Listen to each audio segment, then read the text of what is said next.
Muito bem, vamos falar de futebol? Sim. E já tem especialista, entre aspas, dizendo que o Palmeiras será campeão brasileiro e chutando até com quantas rodadas de antecipação. Aí não, né? Foram só 5 rodadas, são 38. Como que alguém pode apostar tão cegamente que alguém será campeão ao final de mais 33 rodadas? De duas, uma. Ou é uma espécie de seca-pimenteira para ver se pega, como já pegou no passado, ou então é o desânimo que toma conta de outros torcedores que vão para a telinha e dizem, já é campeão, entrega, só faltou dizer entrega a taça. Bom, falando em futebol, nós vamos falar de eventos que envolvem o futebol do Brasil. Cada vez mais perigoso, eu diria que sim, em função das mortes nos estádios, da obrigatoriedade de torcida única, pelo menos no estado de São Paulo. Mas um jogador do Corumbaense, o Marlos, atacante, numa partida de final de semana pelo time da casa, o time perdeu 2-0, ele teve briga com um torcedor. E eu te espero lá fora, disse o torcedor. Ele falou, tá bom, estarei lá, mas não esteve. Ou esqueceu, não levou a sério, ou ficou com medo.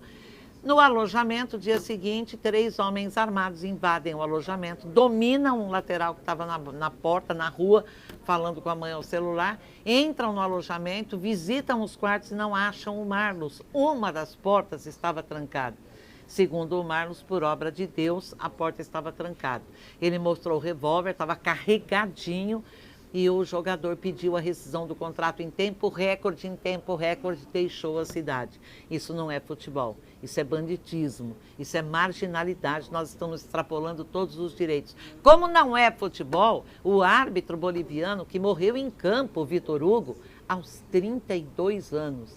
Ele apitava uma partida na Grande La Paz, que é um dos lugares mais altos da Bolívia, talvez o mais alto, acima de 4.000 metros de altitude, teve uma parada cardíaca. Embora as autoridades, principalmente o presidente boliviano Evo Morales, que quando a FIFA estava proibindo realizar jogos em altitude acima de 2.000 metros, ele fez uma partida de futebol, ele participou, ele jogou bola aos 50 anos para convencer a FIFA de que não matava. E realmente a FIFA concedeu que continuassem jogando em qualquer altitude, deu no que deu.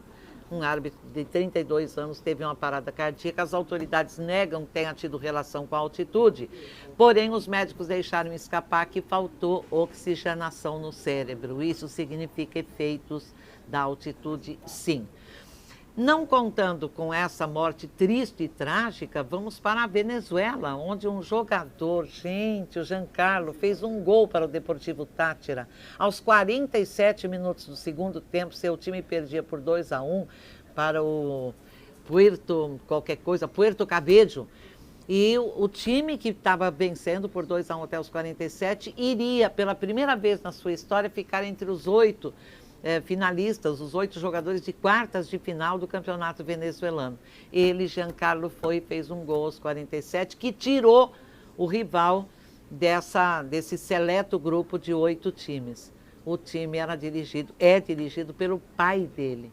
Enquanto todos comemoravam, foi até um gol muito bonito, ele sentou-se no gramado e chorou. Pior da história, o outro time, que era o do pai dele, saiu, e o dele não entrou, ele precisava vencer e apenas empatou. Coisas do futebol que provocam lágrimas, mas que não são tão trágicas quanto a morte do juiz na Bolívia. Trágico mesmo, saindo do futebol, é ver, não diria trágico, triste, muito triste, é dizer adeus a Niki Lauda. O austríaco, que era conhecido também como o sobrevivente. Lembram do acidente com incêndio em 1976? Ele escapou com parte do lado direito do corpo todo queimado. Em 42 dias estava de volta correndo na Fórmula 1, empresário de sucesso, dono da Niki Companhia Aérea, tinha também coisas na Mercedes. Enfim, ontem ele disse adeus numa crise renal, muito provavelmente decorrente de um transplante no pulmão, e a Fórmula 1 perde um de seus grandes, talvez entre os seus maiores ícones, Niki Lauda. Aí, verdadeiramente, a gente tem que sair do futebol para dizer obrigada por tudo no esporte que praticou e hasta siempre, eu diria, porque a morte não existe. Existe apenas a passagem para a vida eterna. É uma filosofia que eu prego, mas não exijo de ninguém, não é obrigado a acreditar. Mas a gente termina este boletim de hoje com vontade de chorar. Eu volto.